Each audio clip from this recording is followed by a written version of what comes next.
Let's bring in Kwadwo Poku, energy analyst. Good morning, Kwadwo. Good morning, Ben. How are you? I'm okay, a bit tired, but I'm fine. I hope you're well. I see you're not having it easy with this, your co-host. She's not letting you have it easy. And I like that. I don't know what letting me have it easy means, but... You should have stayed with the burn and bend when I told you to keep that program. I mean, you now changed it, and now you have someone who's giving you a very tough time on your show. Well, the change had to come at some point. Upon advice of my counsel, I plead the fifth. When you are plead done, the fifth, and you will not join this conversation. No. Interestingly, though, before we get into the papers and he shares, I was listening to the BBC this morning, this thing about used clothing, secondhand clothing. Have you ever used Obroniwewu? Yes. Okay, I have too at some point. Kwadwo, did you ever use Obroniwewu? Is it about us being the largest importers? No, I have not. Oh, you never used Obroniwewu? No, because when we were kids, they sew our clothes. Because, from our days, everything you wear is sold for you. So we never used to buy. Obroniwewu is just a recent thing. Back in the day, everything from your school clothes. Obroniwewu is recent. Everything. It is. Because back in the day, everything you wear is sold for you. Where are you going to buy Boniwewu? Where's the money to buy Boniwewu? goes back the material to even... Maybe the material was Boniwewu, I don't know. But everything I used to wear as a kid was sold to go to parties, to go was sold. Very bourgeoisie. Wow. Okay. Well, I don't know why people say very bourgeoisie. Nobody ever said Kwadwo Poku was somebody who came from anywhere. Everybody knows where I come from and who I am. So it's not the problem. Everything I used to wear as a kid was sold. It was the usual thing back in the day. The tailor wearing that thing. How was that bourgeoisie? All right, Today, but what point did you want to make with this? You need to land. Okay. So you need me to land. I'm going to land. I was listening to the BBC this morning, and the boom in waste. So there are different kinds of waste, but even when you segregate and you get down to clothing waste, what it means. And we had a representative of the association, the Used Clothing Association, defending, the fact that they are not contributing that much to waste. But the BBC has photos, other entities have had photos and all of that. I think there's a middle line. Obroniwewu has its purpose in this country. It serves a certain constituency, without which maybe some people would, I don't know whether I should say go naked, but on the other hand, it's adding a lot of waste as well. I have had interactions with people who will tell you that you get one bale and sometimes 60% of the bale, 70% of the bale is trash. You can't even use it. Where does that end up? How does that add to our waste problem in the country? So all of those angles are there to be looked at, and that's why I was just bringing it up. It's a conversation we've had. Some countries have banned. Have banned these in Africa. I think Rwanda and others have banned. We are the largest importers of food. One of the largest in the world. Quick thoughts, Kwadwo, and then we go. Can I come in? You see, the only reason we are the largest importer of Boniwewu is that we have a taste for foreign stuff that we don't have a taste for our local stuff. You see, what are we buying from? What are we getting from Boniwewu? Like I was saying to you before, when we were kids in the 70s and 80s, the woman who comes around, the machine. Adieye. Right? Adieye, yes, Adieye. They now can measure you and they will palm a trousers for you, a shirt for you, and then you're on your way. What are you wearing? You see, most of the things we have accosted to is basically imported stuff that's where it started. What, like you rightfully said, it's trash. If you bring them in, what are you bringing in? People now, I get to the point that people are buying brassiere and underwears and stuff in Boniwewu. What is that? So for me, I just think that this thing should have been banned a long time ago. There is nobody that cannot substitute something else with Boniwewu. That is how all our GTP, all our textile industry have died in Ghana. Go to the Ivorian countries and see how they dress. I actually have someone agreeing with you. Mami Esi Thompson is saying that she can relate. All her clothes as a child were all no, but that was the thing in the day. But anyway, we have to get into... You say bourgeoisie. Right. You say you are from the old school. You are from the new school. Kwadwo, let it pass. We have to get into the newspapers now. But we've gone on for about 5 minutes already. You have about 1 minute. Let me just say, though, that for those who go as far as bras and undies and stuff, Charlie, that is just for the Uruni way. Charlie. I don't know. I don't know. But as a child, at some point, these things you didn't have control over as a child. At some point, some things came through. But the sewing too and all that. So I think for most people, it's a mixture in there. But Kwadwo, you have a minute. Any issue you'd like to quickly dilate on, then Sweetie will take over with the papers. I think the ongoing registration is still a challenge for some of us. We can't say it more enough that EC should help, and let's basically get it sorted. This offline, online, we are calling on the EC to please, because the enthusiasm of the youth should not be wasted. And I think that that's the only plea I have for the Electoral Commission. They should please help sort this out. All right. That was brief. Okay, and straight to the point. Now let's get into the newspapers, starting with the Daily Graphic newspaper. On the front page, push for SMEs growth. President tells government at 3i Africa Summit. And African Prosperity Dialogue's third edition launched. The continent's charged to invest in infrastructure. Atlantic Lithium lists on Ghana Stock Exchange. First greenfield company on Ghanaian bourse. I'll start with that story. And it reads, the Atlantic Lithium, the entity overseeing the Ewoya lithium project in the central region, became the first international green minerals company to list its shares on the Ghana Stock Exchange. So coming 7 months after its subsidiary, Barari DV Ghana Limited, was granted the country's first lithium mining lease, Atlantic Lithium is initially offering shares valued at about, let me find that story now, 650 million Ghana cedis on the Ghanaian capital market with an indicative price of 4 cedis 40 pesos per share. The Minister of Land and Natural Resources, Samuel Abujinapo, told the Daily Graphic yesterday that Atlantic Lithium had made history as the first greenfield company to list on the GSE. I think that's one of the requirements that, were spelled out in that contract, and also to pay 1% to a community development fund. I'll do another story, and then we'll come to you for reactions. Push for SMEs growth. President tells government at 3i Africa Summit. That story is on page 13 of the Daily Graphic. President Akufo-Addo has called on African governments to align their policy framework to support the growth of small and medium enterprises and encourage innovation. The president emphasized the importance of SMEs in driving economic growth and job creation across the continent and highlighted the need for governments to create a conducive policy environment so that to enable SMEs to thrive and innovate. So he was addressing participants in the 3i Africa Summit yesterday. He said the conducive environment included providing access to finance and invest in infrastructure and technology that could support the growth of these businesses. I'll put a pin in that and do the African Prosperity Dialogue's third edition launched. The third edition of the African Prosperity Dialogues has been launched with a call on Ghana and other African countries to prioritize investment in critical infrastructure needed to facilitate intra-African trade. The Minister of Finance, Dr. Mohamed Amin Adam, who made the call, said investment in energy, digital platforms, transportation and logistics would serve as an enabler to sustainable development of the continent. And he stressed that with Africa's population projected to hit 2.5 billion in the next 25 years, with 70% of the population being youthful, as well as having the largest markets, the continent could realize its highest potential in trade if there was some targeted investment in critical infrastructure to serve as a catalyst. That's happening in the business world and lithium story. Benjamin, do you have something to say? Or nope, let's throw it to Kwadwo. Kwadwo Poku. Well, thank you. The lithium is a good thing. I mean, it's about time that Ghanaians get to invest in some of these projects and some of these companies that are going to basically take over our natural resources.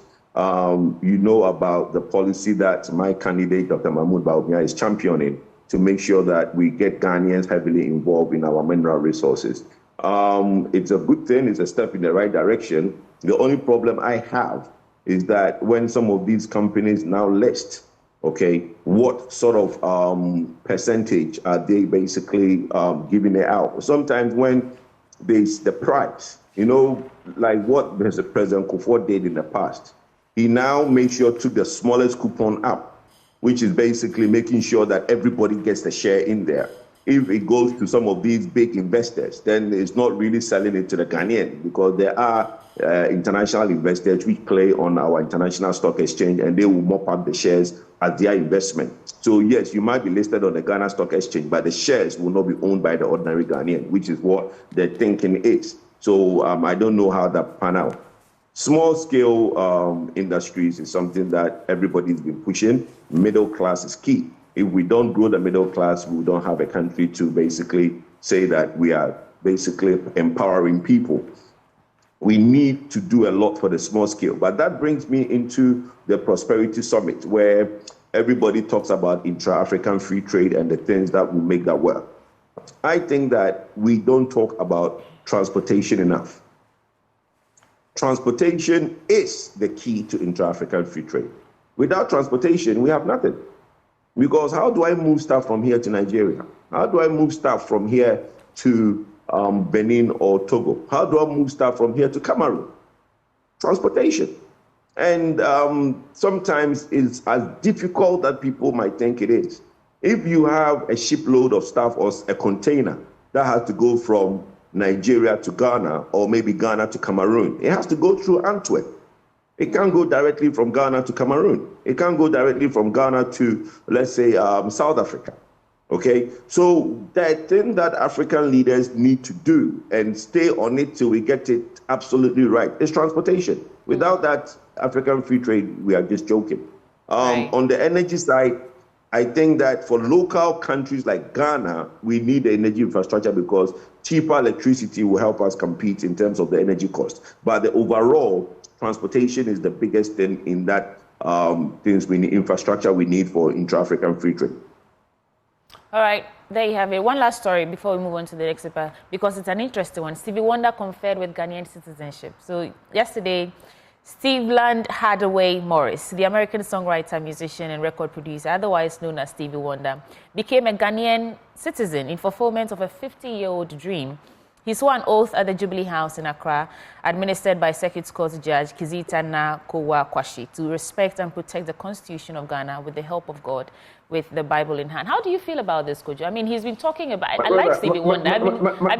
He's been talking about this. He has played with this idea since the 90s. Very long time. No, I remember as far back as the 90s. Oh wow! It was just recent for me on an interview. He's I think 2 years he's ago. flirted with the idea for a while, and it's not technically that he's coming to up and leave the US and come and live here, but it's symbolic.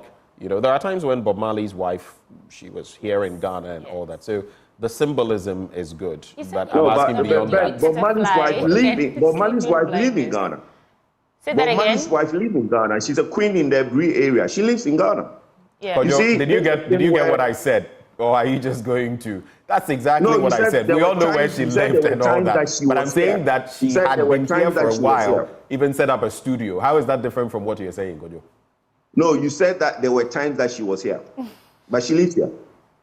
Okay, she is here, she was here, she's been here. Let me get to my point. Right. We have a country that is a beautiful country. We have a country that a lot of people desire to come and live in Ghana. Ghanaians are the only ones who bastardize Ghana.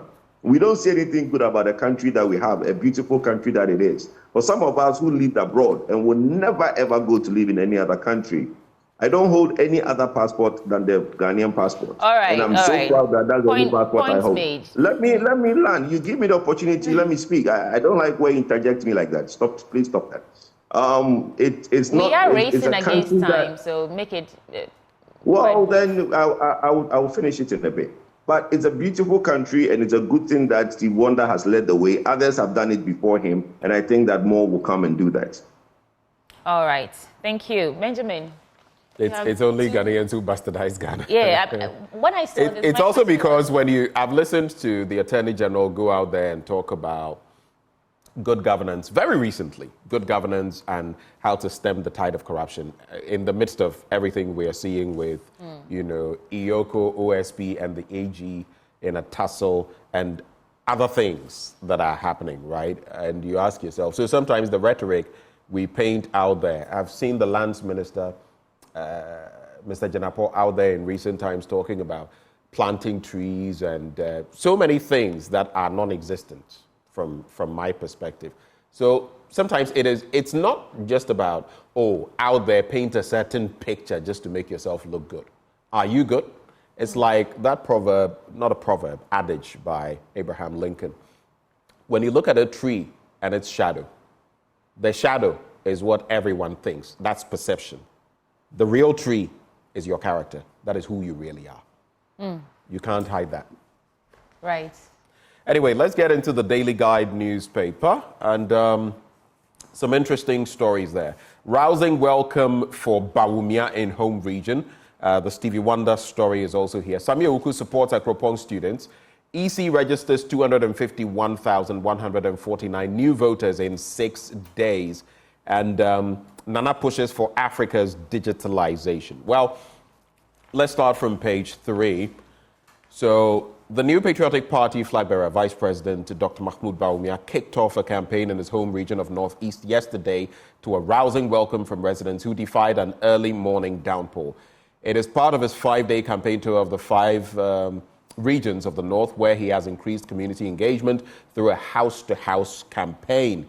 Now, Dr. Bawumia, who has had an impactful campaign since beginning his regional tour with engagements with market women, commercial drivers, and other identifiable groups, looks to be going all out to sell his vision and policies to Ghanaians. With his house-to-house campaign, he stormed the Northeast region on Monday.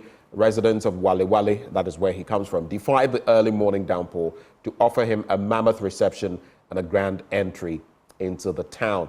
I've also said that he's been preaching as well in recent times. He's become I guess we must get a clerical collar for the vice president because he seems to have the gift. That his government will not legalize LGBT. I think this is the second time he's waxing lyrical about what his government. Yeah, the first time was recently, and then whom did we speak to? Who was saying? I think it was Miracles. Abwaje, that there were. Okay, so he said there were no timelines in respect of that. But let's throw it to Kwadwo Poku on this bit. Exciting news, no?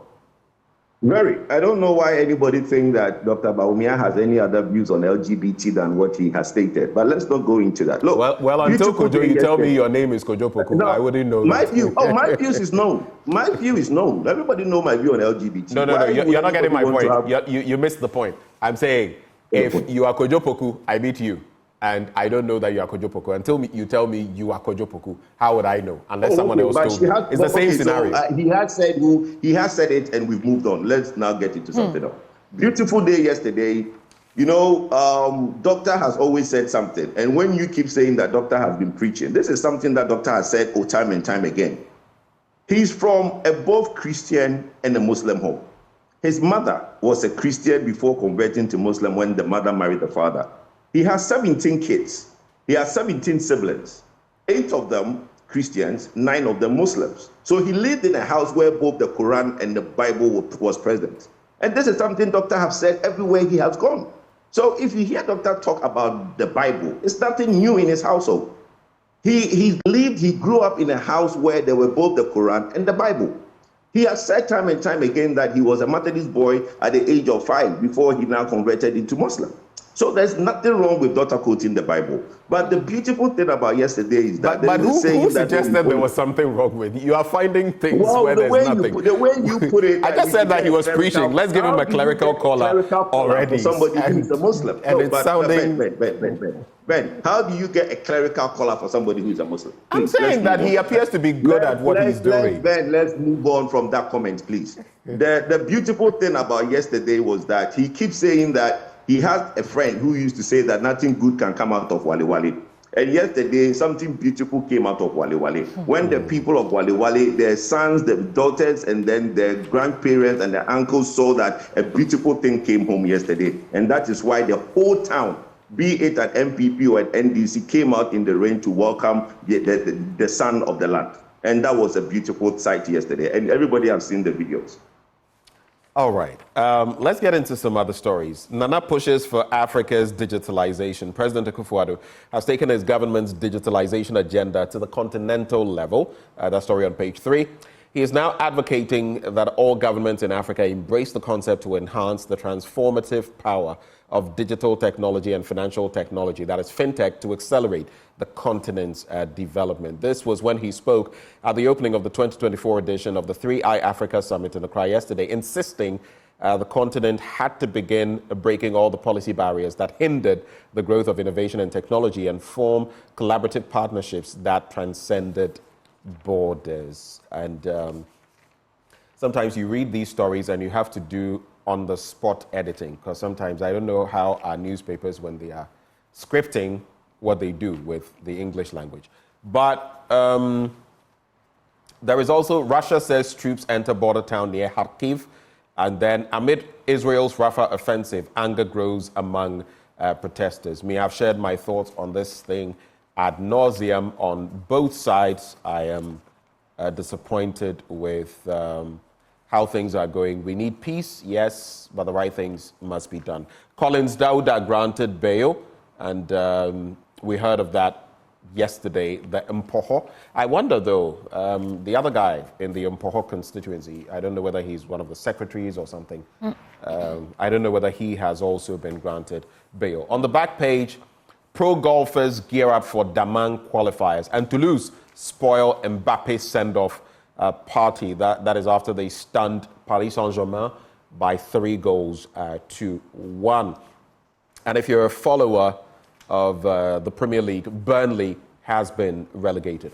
Quick thoughts, Kojo, before we get into... Well, it's sad that Mbappe has been at PSG and he couldn't help them win the Champions League. I think that was a project that they were very passionate about, and I think it's something that did not go according to plan. So now he's leaving. Can we, just to interject, can we really blame Kylian Mbappe? At the point they had Neymar, they had Kylian, at a point they had Sergio Ramos, at a point they had Lionel Messi. Like, these people couldn't win it. Can we blame Kylian? Well, but that's the point I was going to make. The point is that they are the only team that money couldn't help them. I mean, most of the time, the money has helped team revamp. Look at what Man City is going to do this season. 4 trophies in a row, hopefully. How long did it take Man City? They've been pumping billions into the team. It's only last 2 years or so that they won the Champions League. Look at how long the project had gone. But the good thing is that, look, most teams, money helps them. Like that's the point I'm making. And with PSG, it hasn't done the same. So they have to go back to the drawing board now that all the stars have left. Benjamin, Kwadwo Poku, I think I want you to ask Benjamin, what about Manchester United? Oh, Man U, no, we won't talk about Man U. You see, when we talk about Man U, we give them too much credit. Why would you talk about Man U? Someone is screaming that their roof is leaking, but you're here pointing. Let me just find out, which team do you follow again, since you want to go down this road? I'm Chelsea. Name one trophy that Chelsea has acquired more than Manchester United. Just give me a ballpark figure. You can't. You see, when you're talking of a team. Let me. You see, that's the problem. You asked a question. Let me answer. Go ahead. Chelsea, the only team that at any point in the Premier League won all 3 trophies: the league, the Champions League, and the Super League. Tell me if Man U did that. Oh, I am surprised at you. You didn't hear of the treble in 1999? No, the treble. This is a travesty. You asked Ben. This is a travesty of justice. What has Chelsea? We won the league, the Champions League, and the Super League. Man U has not done that. Which Super League are you talking about? Benjamin Akaku. The Champions League, the Champions League, the Europa, and the Champions League, and the Super League. Kwadwo Poku, look. Let's not do this here. There is nowhere. There's not a single trophy. You've had your say. There's not a single trophy that Chelsea has won more than Manchester United. And please, let's not do this. When teams with trophy coffee tables try to rub shoulders with teams with trophy rooms, analysis. That's a problem. We are not doing quantitative and qualitative. You guys come nowhere near us. We are doing qualitative analysis. Look, after, when they said the roof caved in, after Arsenal came to Man City and beat Man U, when they came to the Man City and the roof actually literally caved in from the rain. That's how bad your Stamford Bridge has been broken many times, but you've never spoken about that. But anyway, that's on the. Anything else to say before I quickly wrap with a new find of newspaper? No, please. The fintech. I think fintech is something that we don't talk much enough about this country. It's the emerging market. It's everything that everybody has to get into. The youth that keep complaining that, look, there is not much to do. People should research into fintech. The future is fintech. And I couldn't agree with you more. There's a lot of, well, it's one of those areas as well, even as we talk about the African free trade area, but we're not harnessing it. And I must say, I'm going to make some people displeased this morning, but the whole HQ being here, we're not maximizing it at all. Most African countries, countries are not feeding into it. Ben, whether the headquarters is here or not, it doesn't, for me, it's really, yes, the good thing the headquarters is here. But mostly everything is online. Try and get an appointment with anybody from that headquarters to see if you will get These are some of the things I'm talking about. Those are the very things I'm talking about. It's problematic. But anyway, the New Finder newspaper, Atlantic Lithium, joins Ghana Stock Exchange. We were just talking about it. Strategic infrastructure investment vital for Africa's prosperity. Gabi says so. Digital infrastructure key to Africa's prosperity.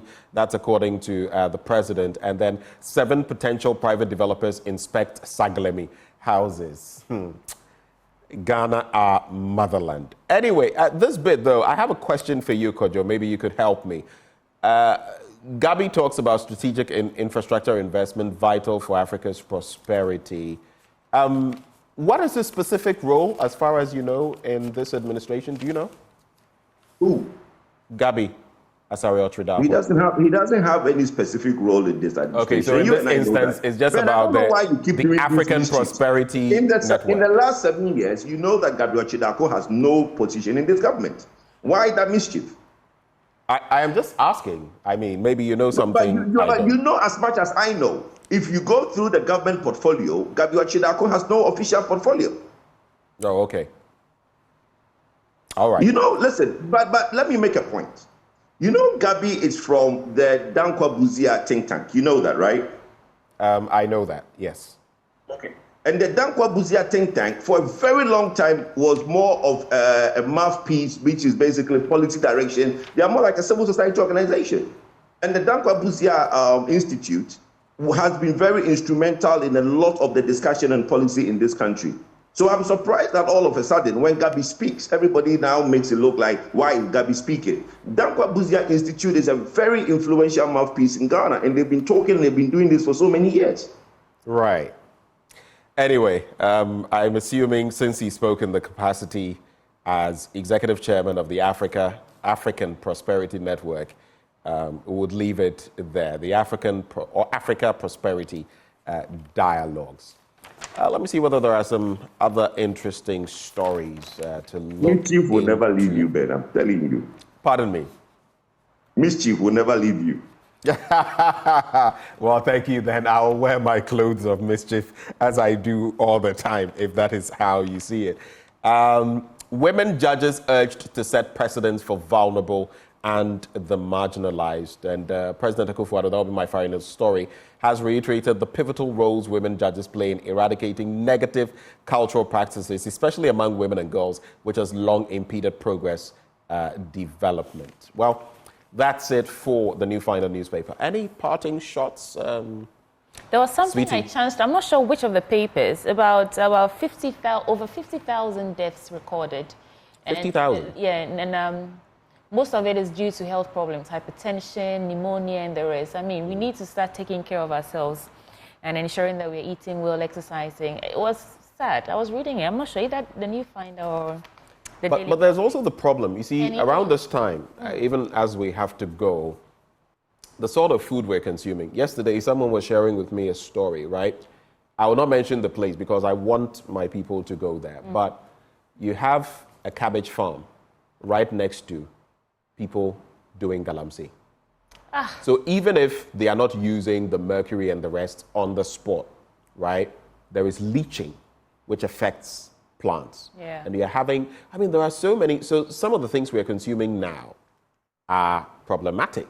No wonder kidney disease and all of that, but it's also sometimes bad habits and all of that. But even the food system we're consuming, it's terrible. So, well, I want to agree with you more, Ben, but another thing that we should alert the public is that COVID is in, right? COVID is in big time, and people should take care we should go back to the observations that we had, washing hands and doing all the things that we used to do. If we can social distance as possible, fine. If there's any vaccines that we can have, I'll plead with the government, please. This is the time to be able to do a one more round for some of us who only had two, not Ben who had four. We would need to basically get some jabs in the system because COVID is rampant now. And the symptoms of the COVID now is nothing compared to what we used to have before. Now it's taking some of the symptoms of typhoid. It's taking some of the symptoms of a lot of things. So let's all be careful. All right. Well, this is where we have to knock off. We're bringing you sports up next. But Endpoint Homeopathic Clinic, as always, helping us bring you this segment. They're offering prostate screening for free if you're a man, fertility screening for free if you're a woman. You can reach out to them at any of their branches across Spintex, opposite the Shell signboard, Kumasi, Kronoma Bwe here behind the Angel Educational Complex, Takrady Anaji Estate, Tema Community 22, Tichiman Hanswa, and Esiamanzima. Their call lines 0244 867 068 or 0274 234 321. Endpoint Homeopathic Clinic, the end to chronic disease. Sports is up next. You want to stay for that. Aston Villa, Liverpool, Barcelona, and all of those teams. We'll be bringing you details on that. Stay.